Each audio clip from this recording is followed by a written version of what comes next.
Okay. Counting of postal ballot papers. ETPB, electronically transmitted postal ballot papers, and normal postal ballot papers. Under Rule 54A of Conduct of Election Rules 1961, the returning officer has to first deal with the postal ballot papers before conducting the EVM counting. The returning officer has to give the account of the total number of postal ballot papers to the observer. Observer ওচৰত তেওঁ total postal ballot paper কিমান collect হৈছে সেই কথাটো observerক জনাব লাগিব before the commencement of the counting. Returning officer বা যিকোনো এজন assistant returning officer valid declaration condition কি conditionত এটা declaration valid হ'ব বা invalid হ'ব সেই কথাটো explain কৰিব লাগিব to the supervisors, counting assistant and micro observers before distributing the postal ballot papers to each and every counting tables. And one counting table will handle about 500 postal ballot papers. There are two types of postal ballot papers. One is ETPB or electronically transmitted postal ballot papers, and the other is normal postal ballot papers. ETPB is exclusively for the service voters. ETPB whole service voter hokolor karane aru service voter hokolok unmarked ballot paper electronically sent kora hoy, and it is done by the returning officer. But during the return journey, the cast ballot papers vote diar pisot ei ballot paper khon normal postal system or joriote elector jonor pora returning officer osorloi ahibo. Aru normal postal ballot papers hol he hokol electors or karane like public servants on election duty, senior citizens, persons with disabilities, etc. আৰু normal postal বেলটৰ ক্ষেত্ৰত two and ফ্ৰ journey অহা যোৱা যিটো journey হয় postal বেলটৰ সেইটো returning অফিচাৰে completely physically conduct কৰিব লাগে। Counting প্ৰচেছটোৰ ক্ষেত্ৰত ETPB বা নৰ্মেল পোষ্টেল বেলট পেপাৰ্ছৰ মাজত কোনো ডিফাৰেঞ্চ নাথাকে, কিন্তু কাউণ্টিঙৰ আগতে কৰিব লগা ভেৰিফিকেশ্যন প্ৰচেছটোত অৰ্থাৎ প্ৰি কাউণ্টিং ভেৰিফিকেশ্যন প্ৰচেছটোৰ ক্ষেত্ৰত ETPB আৰু নৰ্মেল পোষ্টেল বেলট পেপাৰ্ছৰ মাজত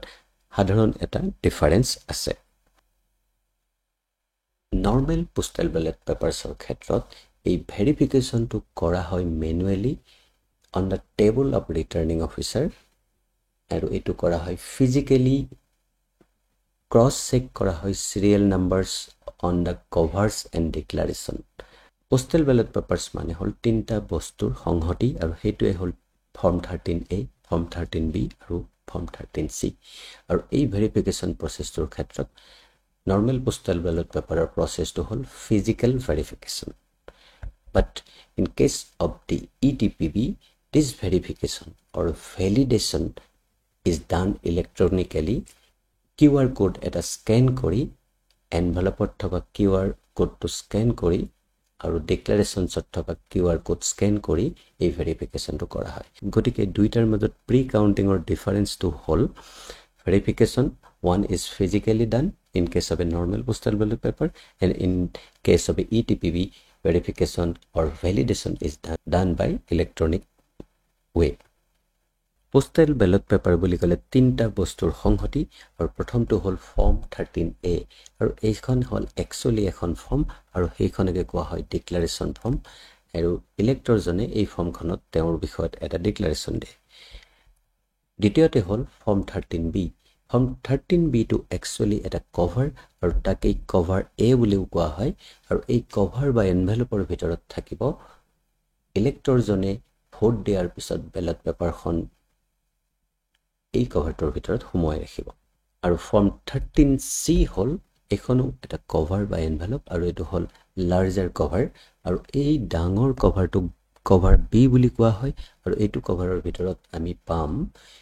ফৰ্ম 13A অৰ্থাৎ declaration by electors and form 13B অৰ্থাৎ যিটো এনভেলপত পোষ্টেল বেলট পেপাৰখন আছে এই দুটা বস্তু আমি ফৰ্ম 13Cৰ ভিতৰত পাম গতিকে ফৰ্ম 13A আৰু ফৰ্ম 13B সোমাই থাকিব ফৰ্ম 13Cৰ ভিতৰত গতিকে ফৰ্ম 13Cটো যেতিয়া আমি অপেন বা খুলি দিম তেনেহ'লে তাৰ ভিতৰত আমি পাম ডিক্লেৰেশ্যন ইন ফৰ্ম 13A আৰু ফৰ্ম 13B অৰ্থাৎ এটা ইনাৰ কভাৰ যিটোৰ ভিতৰত থাকিব ইলেক্টৰজনে দিয়া পোষ্টেল বেলট পেপাৰখন on opening the cover be in form 13C অৰ্থাৎ এই ডাঙৰ কভাৰটো খোলাৰ লগে লগে তাৰ ভিতৰত আপুনি দুটা বস্তু পাব প্ৰথমটো হ'ল the declaration by the voter in form 13A আৰু দ্বিতীয়টো হ'ল ইনাৰ কভাৰ আৰু এই ইনাৰ কভাৰ বা কভাৰ এৰ ভিতৰত থাকিব postal ballot paper before opening cover A ভিতৰত থকা সৰু কভাৰটো খোলাৰ আগতেই ৰিটাৰ্নিং অফিচাৰৰ হৈ আপুনি কৰিবলগীয়া কামটো হ'ল you must check the declaration in form 13A অৰ্থাৎ ইনাৰ কভাৰটো নোখোলাকৈ ৰাখিব প্ৰথমে চেক কৰিব ডিক্লেৰেশ্যনখন ভেলিড হয়নে নহয় সেইটো চেক কৰিব এখন হ'ল ডিক্লেৰেশ্যন বাই দ্য ইলেক্টৰ তেওঁৰ চিৰিয়েল নম্বৰ আৰু তেওঁৰ নিজৰ ছিগনেচাৰ আছে এজন এটেষ্টিং অফিচাৰে তেওঁৰ ছিগনেচাৰটো এটেষ্ট কৰি দিছে আৰু এইটো হ'ল তেওঁৰ পোষ্টেল বেলট পেপাৰৰ চিৰিয়েল নম্বৰ এইটো হ'ল তেওঁৰ ইলেক্টৰজনৰ ছিগনেচাৰ আৰু এইটো হ'ল এটেষ্টিং অফিচাৰৰ signature now the step 1 of actual counting process all cover B অৰ্থাৎ ৰিটাৰ্নিং অফিচাৰৰ লগত থকা সকলো ডাঙৰ কভাৰ এটা এটাকৈ খুলি যাব লাগিব এটাৰ পিছত এটাকৈ ষ্টেপ 2 পোষ্টেল বেলট পেপাৰ এটা ভিতৰৰ ইনাৰ কভাৰটো খোলাৰ আগতেই ৰিজেক্ট কৰিব পাৰি যদিহে number 1 declaration in form 13 is not found যদি ডিক্লেৰেশ্যনখন নাথাকে তেনেহ'লে পোষ্টেল বেলট পেপাৰখন ৰিজেক্ট কৰিব পাৰি number 2 declaration is not duly sign by the elector যদি ইলেক্টৰৰ চাইন নাথাকে তেনেহ'লেও সেইখন ৰিজেক্ট কৰিব পাৰি বা ইলেক্টৰৰ ছিগনেচাৰ আছে কিন্তু কম্পিটেণ্ট অথৰিটিয়ে এটেষ্ট কৰা নাই বা এটেষ্টটো ডিফেক্টিভ এটেষ্টেড ছিগনেচাৰ যদি হয় তেতিয়াও এইটো ৰিজেক্ট কৰিব পাৰি number 3 if serial number of the ballot পেপাৰত থকা চিৰিয়েল নম্বৰ আৰু কভাৰ এৰ ওপৰত লিখি ৰখা চিৰিয়েল নম্বৰটো যদি একে নহয় তাত যদি কিবা অমিল পায় তেনেহ'লে এই তিনিটা কণ্ডিশ্যনত আমি ভিতৰৰ কভাৰটো খোলাৰ আগতেই বেলট পেপাৰখন ৰিজেক্ট কৰিব পাৰিম so' what are the rejection criteria কি কণ্ডিশ্যনত পাৰি মন কৰিব যদিহে এই ডিক্লেৰেশ্যন ইন ফৰ্ম 13A যদি নাথাকে ডাঙৰ কভাৰটোৰ ভিতৰত তেনেহ'লে ৰিজেক্ট কৰিব পাৰে আৰু যদি ইলেক্টৰৰ ছিগনেচাৰটো নাথাকে তেনেহ'লেও এইখন ৰিজেক্ট কৰিব পাৰিব তাৰপিছত যদিহে এটেষ্টিং অফিচাৰৰ ছিগনেচাৰটো নাথাকে তেনেকুৱা কণ্ডিশ্যনতো আপুনি এই পোষ্টেল বেলটখন ৰিজেক্ট কৰিব পাৰিব তাৰপিছত চিৰিয়েল নম্বৰ ডিক্লেৰেশ্যনত থকা চিৰিয়েল নম্বৰ 132 আৰু কভাৰ এৰ থকা চিৰিয়েল নম্বৰটো মিলি থাকিব লাগিব 132 গতিকে যদি অমিল থাকে তেনেহ'লে এইখন আমি ডাইৰেক্ট ৰিজেক্ট কৰি দিব পাৰিম কিন্তু কিছুমান ক্ষেত্ৰত আমি ৰিজেক্ট কৰিব নালাগে সেই কথাটো মন কৰিব number 1 no seal on declaration generally attesting অফিচাৰৰ এটা চিল ইউজ কৰিব লাগে কিবা কাৰণত যদি সেইটো চিল ইউজ নকৰে কিন্তু তেওঁৰ নাম ডেজিগনেশ্যন এই কথাখিনি যদি সুন্দৰভাৱে লিখা থাকে তেনেহ'লে চিল নথকা কাৰণে এইটো ৰিজেক্ট কৰিব নোৱাৰিব তাৰপিছত আহিল ধৰি লওক কভাৰ বিৰ ওপৰত ছিগনেচাৰ অফ দি ইলেক্টৰ নাথাকে কিন্তু ডিক্লেৰেশ্যনত থকা ছিগনেচাৰটো যদি একচেপ্টেবল হয় তেনেকুৱা ক্ষেত্ৰতো আমি পোষ্টেল বেলট পেপাৰখন ৰিজেক্ট কৰিব নালাগিব নাও ষ্টেপ 3 এনেদৰে ৰিজেক্ট কৰাৰ পিছত সকলোবোৰ rejected cover A in form B অৰ্থাৎ সৰু cover containing the postal ballot paper যেটো আমি এতিয়ালৈকে খোলা নাই should be suitably endorsed by the RO or authorized assistant returning officer and a declaration লগতে সৰু কভাৰটো আকৌ ডাঙৰ কভাৰটোৰ ভিতৰত সোমাই ৰাখি মানে সিল কৰি ৰাখিব লাগিব এ হল ফৰ্ম 13A ফৰ্ম 13B আৰু ফৰ্ম 13C এই ডিক্লাৰেশ্যন আৰু কভাৰ A অৰ্থাৎ সৰু কভাৰটো আমি সোমাই ৰাখিব লাগিব ডাঙৰ কভাৰটোৰ ভিতৰত আৰু তাৰ পিছত আমি ৰিজেক্ট কৰিব লাগিব গতিকে এনেকুৱা ধৰণৰ যিমানখিনি ৰিজেক্টেড পোষ্টেল বেলট পেপাৰ আমি পাম আৰু সকলো ডিক্লাৰেশ্যন আৰু ইনাৰ কভাৰ ডাঙৰ কভাৰটোৰ ভিতৰত সোমাই দিয়াৰ পিছত এই সকলোবোৰ ৰিজেক্টেড পোষ্টেল বেলট পেপাৰ্ছ এটা ডাঙৰ লাৰ্জাৰ কভাৰৰ ভিতৰত সোমাই ৰাখিব লাগিব আৰু তাত যিখিনি লিখিবলগীয়া কথা আছে লিখি ৰাখিব লাগিব আৰু তাৰ পিছত ইয়াক সিল কৰিব লাগিব step 5 now you proceed to remaining cover A in form 13B যিখিনি ৰিজেক্ট নোহোৱাকৈ থাকি গ'ল সেইখিনিৰ কাৰণে আমি এতিয়া আগবাঢ়িম আৰু হেতুৰ কাৰণে protect the secrecy of postal votes যিখিনি ডিক্লাৰেশ্যন আমি পাইছিলোঁ অৰ্থাৎ যিখিনি accepted declaration হৈছিল ৰিজেক্ট কৰা হোৱা নাছিল সেই accepted declaration খিনি এটা খাম বা এনভেলপৰ ভিতৰত সোমাই ৰাখিব place all the declarations in form 13A found in order during the scrutiny in a separate packet and seal it আৰু এই ডিক্লাৰেশ্যন খিনি এটা অৰ্ডাৰত ৰাখি পেলাই সেই পেকেটটো সিল কৰিব লাগিব আৰু তাৰ পিছতহে আমি ইনাৰ কভাৰ খুলি পোষ্টেল বেলট পেপাৰবিলাক চেক কৰিব লাগিব Now step 6 proceed to take out postal papers one after another inner cover khuli etar pisot eta koi ami postal ballot paper check koribo lagibo and scrutinize every such ballot paper and decide its validity your valid vote kun keta ase ami hetu check koribo lagibo so rejected postal ballot paper ki condition ot hoy sai lobo number 1 no vote recorded apni ei postal ballot paper khonot saw elector জনে ইয়াত কোনো এজন ক্যান্ডিডেটক select কৰা নাই গতিকে এটো আমি reject কৰিব লাগিব দ্বিতীয়তে চাব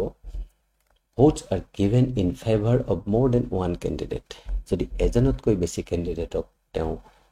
ট্ৰিক মাৰ্ক দিছে বা কোনো চিহ্ন ব্যৱহাৰ কৰিছে তেনে হলে এই পোষ্টেল বেলট পেপাৰখন কেনসেল কৰিব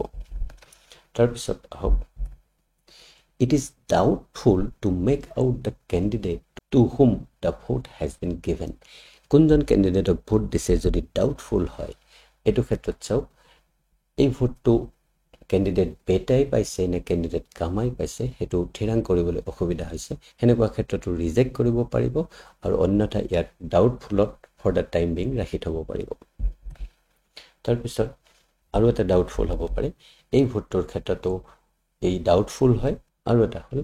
it bears any mark or writing on which the voter can be identified যদি ভোটাৰে কিবা কাৰণত ভোট দিয়াৰ লগতে তেওঁৰ নামটো লিখি থৈ দিছে তেনে হলো এই ভোটটো কেনসেল কৰিব লাগিব because of secrecy of vote আৰু এনেকুৱা মাৰ্ক এনেকুৱা ধৰণৰ হ'ব পাৰে তেওঁ লেমডা নামৰ ক্যান্ডিডেট জনক সিলেক্ট কৰিছে কিন্তু ওপৰত সাইডত কৰবাত তেওঁৰ নাম বা সিগনেচাৰ কৰি থৈ দিছে যিটোৰ পৰা এই ইলেক্টৰ জনক আইডেন্টিফাই কৰিব পাৰি তেনেকুৱা ক্ষেত্ৰটো এই বেলট পেপাৰখন কেনসেল কৰিব লাগিব So there is no particular mark required by law to be made by a voter to indicate his or her vote on a postal ballot কি চিন ব্যৱহাৰ কৰিব লাগে তাৰ কাৰণে কোনো নিয়ম নাই গতিকে কোনোবাই ট্ৰিক মাৰ্ক কোনোবাই ক্ৰছ মাৰ্ক কোনোবাই জিৰো এটসেট্ৰা যিকোনো চিহ্ন ইউজ কৰিব পাৰে আৰু mark made anywhere in the space allotted to a candidate will be taken as valid vote in favor of the candidate candidate or sidhai jikhini space ase hekhini thait kono eta mark thakilo he vote to ami consider koribo lagibo and vote recorded on a postal ballot paper shall not be rejected merely on the ground that the mark is indicating the vote is indistinct or made more than once ever ba dubar tinibar saribar loke dag dileo ami accept koribo lagibo for example sabo এটো ক্ষেত্ৰত দুটা বা তিনটা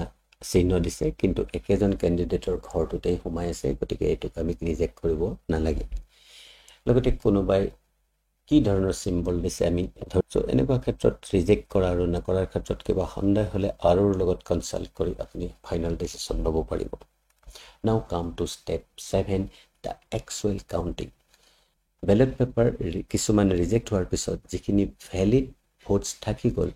সেইখিনি এতিয়া counting কৰিব লাগিব। The total number of postal paper received by each candidate will be entered in the result sheet. আৰু সেই কাউণ্টিং কৰাৰ পিছত কোনজন কেণ্ডিডেটে কিমান ভোট পাইছে সেই কথাখিনি লিপিবদ্ধ কৰিব লাগিব ৰিজাল্ট শ্বীট, আৰু সেইখনেই হ'ল form 20 and announce for the information of the candidates, election agent or counting agent. আৰু এই ৰিজাল্টটো অৰ্থাৎ পোষ্টেল বেলট পেপাৰৰ কাউণ্টিঙৰ ৰিজাল্টটো তেওঁলোকক এই ইনফৰমেশ্যনখিনি দিব লাগিব বা ৰিজাল্টটো এনাউন্স কৰিব লাগিব। The valid postal ballot papers and all rejected postal ballot papers will be separately bundled. যিখিনি ভোট ৰিজেক্ট হৈছে সেইখিনি এটা বেলেগ বাণ্ডল হ'ব আৰু যিখিনি একচেপ্ট হৈছে সেইখিনি এটা বেলেগ বাণ্ডল হ'ব, কিন্তু দুইটা বাণ্ডলেই has to be kept together in a packet. দুইখিনিয়ে এটা পেকেটৰ ভিতৰতেই সোমাব আৰু সেই পেকেটটো চিল কৰিব।